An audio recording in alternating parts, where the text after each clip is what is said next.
Hello, this is Giselle Gamby, business and life coach and proud host of the Intuitive Pool podcast. We're now pivoting to season 4 with an invitation to raise the stakes. I know I was made to remind people to raise the stakes, to seize, to claim, and execute the vision that you've intuitively seen, and to never accept the crumbs. What would it mean if you raised the stakes in your own life? What would you say yes to? And what would you say an undeniable no to? Be inspired, be agitated, be activated, and most of all, hold this truth, that when you raise the stakes, the quantum field will show you dreams you didn't even know you had.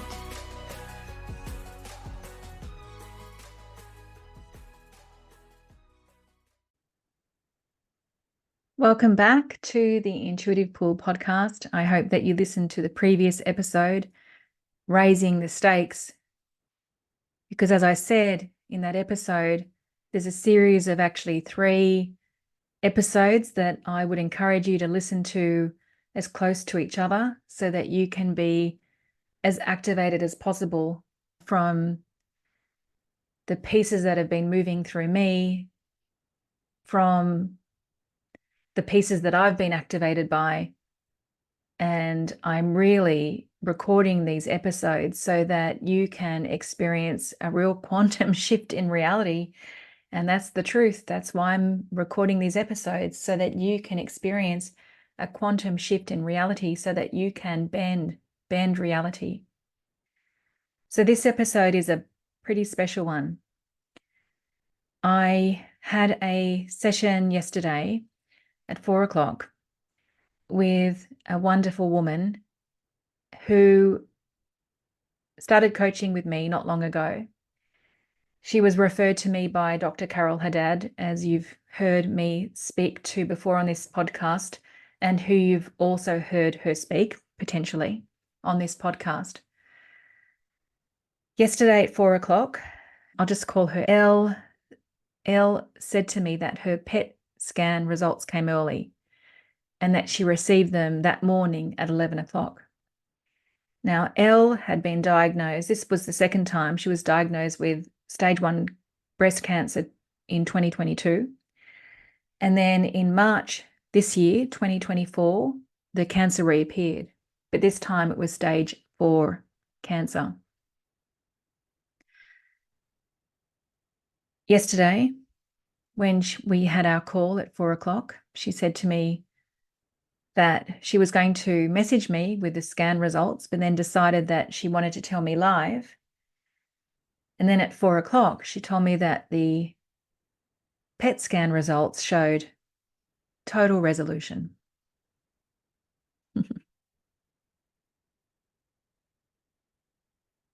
So we spoke about the cause of that. And I want to share the answers, I should say.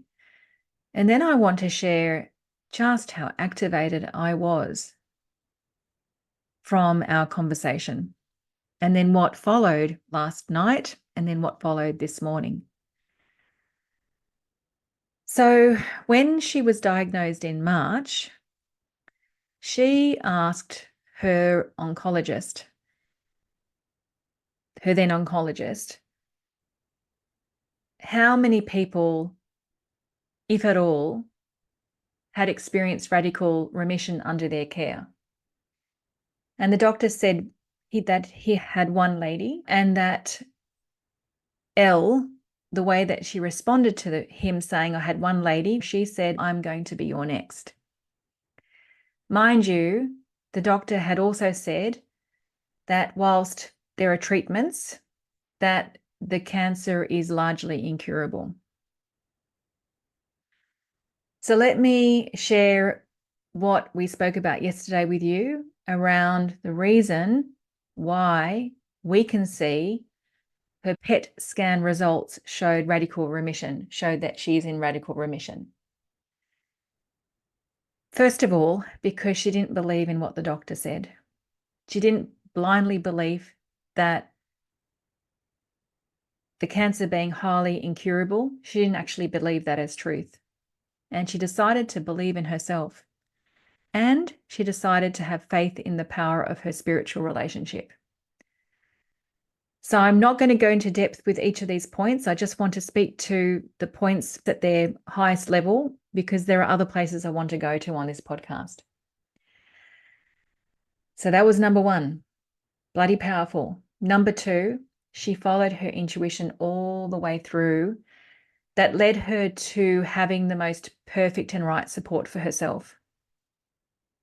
That led her to finding Dr. Carol Haddad, integrative oncologist extraordinaire, very dear person in my life, who is changing the face of how we hold and perceive cancer. She experienced and gave herself regular EFT tapping. In fact, we would have sessions after tapping at times, and we would use the sessions to capture what had happened through the EFT tapping. She gave herself hypnosis. She gave herself neurophysics, acupuncture, meditation, and poetry. She's written a lot of poetry, and of course, she gave herself coaching. So that was number two. She followed the intuitive pull and gave herself all the right and perfect support. Number three, she really took responsibility to clean up her identity that she'd known herself to be right from when she was a little girl, and she remembered herself sitting on her or standing on her mat, playing her violin like a good girl, practicing like a good girl. So she took responsibility to clean up her perfectionist personality, her control personality, her A-type personality. She really took responsibility for seeing how that type of personality had the effect of not allowing herself to feel and to grieve when her father passed, not allowing herself to feel all the emotions that are here when she is being told that she's been diagnosed with cancer. And once she, and this is not long ago that this was cleaned up, the floodgates of emotion poured out. And it's really important for you to hear that, because if we go back to the previous episode, Raising the Stakes, where Natalie Symes talked about how important it is for us to feel what is there, rather than that feeling be blocked in our body and then have its own consequences. Elle has completely embraced her emotional body and has been feeling beautifully. And it's been a really important part of her process. Following on from that, you're taking responsibility to clean up that identity. She also had made the decision 2 months ago to step away from the family business, to step away from being the person that she felt that she needed to be. And she gave herself these 2 months to be a time of healing for herself. And that's been incredibly important. And then finally, as I said before, she's been following her joy of writing poetry. And every time we have a session, she naturally goes away and writes poetry and sends it to me. And it's goosebumpy. It brings me tears.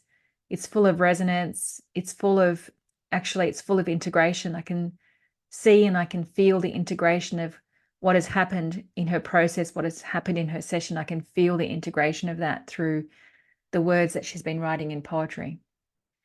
So we celebrated yesterday, lots of tears on our Zoom call at 4:00. A beautiful time to capture what I've just shared, the causes, and a beautiful time to see that love has plans for her, and she hasn't been through this experience just for herself. She knows, and there is no resistance. She knows that she's here to hold space for others because of the journey that she's just walked herself. So I got off Zoom with her at 5:00, and I actually had to jump in the car directly after that, because I went to an incredible light language sound healing meditation session that I had actually been booked in the diary for about 4 weeks. And I couldn't believe in the timing of that session, because it was such an opportunity to honor and really be with what had just happened on that call from 4 to 5 o'clock. And so I went to that session, and I felt, when I'd have my eyes closed and we'd be in meditation, and I'd be hearing this light language and this sound, I had so many messages and visuals. It was probably the most powerful session I've had in that group. It was full. The information was full. My eyelids were closed, but the information was rich. And the first thing that I saw myself doing was I wanted to run around the room going, raise the stakes. We're here to create new realities. We're here to create new realities. I had just been away on the weekend with very beautiful people who I've met through coaching, who came to our Croatia retreat in in September 2022, and then in Kenya retreat in May 2023. And we went to a house and were with each other, and it was joyful and nourishing, and we did breath work, and we laughed, and we played games. We sat around the fire. We were asked questions, and at one point, one of the participants, we went on retreat. This was the retreat that was not a retreat. One of my friends was literally dancing around the fire in joy. And that's what I felt like doing yesterday. I felt like getting up in that room and running around going, raise the stakes. So I also saw more things in yesterday's session. The session in the evening, I should say, I saw us raising the stakes, and I saw us bending reality, literally bending reality. That is exactly what we're doing. And I also heard words, see through the eyes of the butterfly, which was very curious.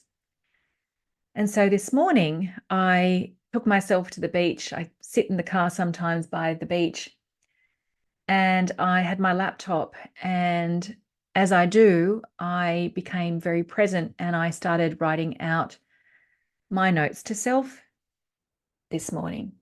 And I want to read to you what I wrote. So here we go. And again, I want you to receive this as a prayer. Let it feed you.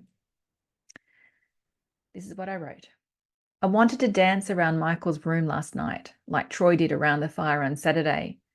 I wanted to dance around exclaiming, raise the stakes, we're here to create new realities, raise the stakes. This was just after I'd spoken with Elle, who told me that her PET scan showed total resolution from a cancer in 3 months since her diagnosis of stage 4 breast cancer. 3 months ago, she asked her oncologist, had any of his patients experienced radical remission? To which he replied, only one. And she then proceeded to tell him that she'd be his next. I am overwhelmed with emotion as I write. Why is that? I can feel it now. I feel that our sense of innocence is being pointed to here, an innocence that does not believe in the assumptions of how life needs to be, and is for many others who deem that circumstances are more powerful than who we are. I feel that our sense of innocence is being pointed to here, an innocence that does not believe in the assumptions of how life needs to be, and is for many others who deem that circumstances are more powerful than who they are. Again, I'm overwhelmed with emotion as I write that. I need a tissue. Innocence is not naivety, as some would believe. Innocence is being free from the stickiness of assumptions based on fear, finality, and absoluteness. When we locate ourselves in this sense of innocence, we do not play in the stickiness of that web of fear. Let us honor that innocence that sees and believes in the good nature of life and each other. Let us honor that innocence that sees through the eyes of the butterfly. Sees through the eyes of the butterfly. are the words that came to me in Michael's session last night. What does that mean? It elicited a playful curiosity. A butterfly does not know it will become a butterfly when it is in its chrysalis. In the chrysalis, it is dark, seemingly absent of light. Yet, its absence of light is an illusion because growth and transformation is occurring. And there is a moment of contraction that is necessary for the butterfly to finally appear. Without the tension of that contraction, the emerging butterfly would in fact die and not come to life. In moments of darkness, we cannot always see who we are becoming. But as I heard in breathwork on Sunday, when we project our desires into the quantum field, we will be shown dreams we never knew we had. I'll say that again. In moments of darkness, we cannot always see who we are becoming. But as I heard in breathwork on Sunday, when we project our desires into the quantum field, we will be shown dreams we never knew we had. I can't imagine that the butterfly knew of its impending colours and wings when it was the caterpillar or when it was in the chrysalis. So what does see through the eyes of the butterfly then mean? It means to have faith in the process of becoming. To see through the eyes of the butterfly is to have faith in the process of becoming, even though who and what is emerging can't be seen through the eyes of our former selves, nor in the darkness. I also asked ChatGPT what seeing through the eyes of the butterfly means. In addition to what I intuitively sensed above, I also learned that butterflies have compound eyes, which means that they see the world as a mosaic of many small images, giving them a broad field of vision. Seeing through the eyes of a butterfly, therefore, implies a perspective that is perceptive and different from the usual human viewpoint.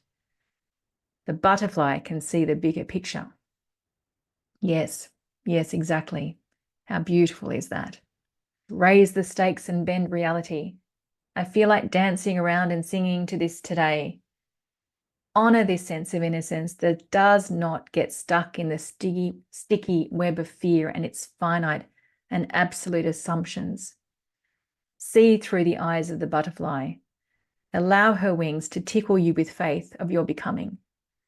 And know in no uncertain terms and conviction that we are bending reality through our innocence, devoted to love rather than fear, and thus nothing but miracles, whatever they may be, is our only absolute reality. And allow the quantum field to show us dreams we never knew we had. So I want to finish on a final note. Elle also told me that her family business, which I want to remind you of, she walked away from for the last 2 months when she was a very active person in that business, in fact, on billboards. Their family business has had an increase in revenue from $16 million to $22 million during the 2 months that she's been not there. Not only over the 2 months, but 16 to 22 million in each month. Now, that's counter to how people would think, right? When we are in the sticky web of fear, we would say that her absence would have caused or would have had a negative impact on their business. And the reason why I wanted to talk about those two very earthly subject matters is to show you in tangible form, because sometimes we need these earthly subject matters and the tangible results that can happen. We need to have these examples to show us actually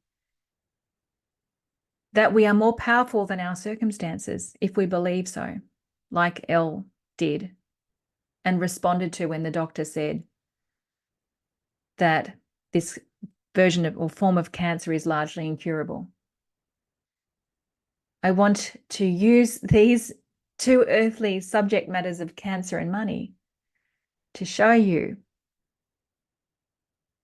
what can happen when we decide that we are more powerful than our circumstances, when we decide to believe in ourselves, when we locate ourselves in our innocence,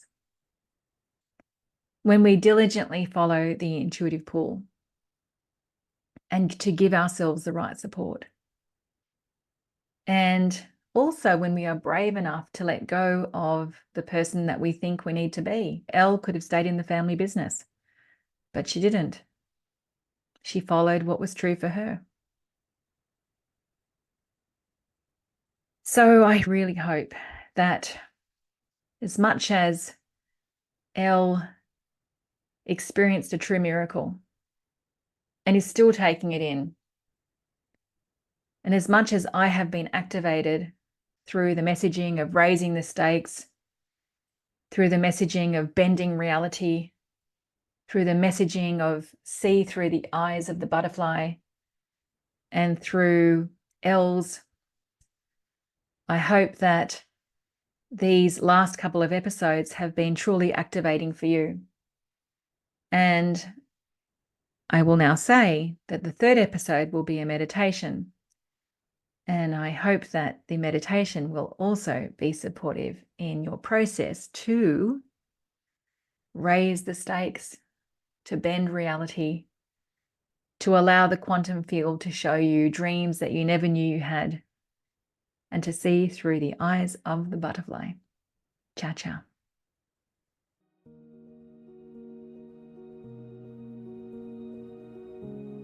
Hey guys, if you love this podcast, I have 2 requests. Number 1, sign up to the newsletter, which you can find in the show notes.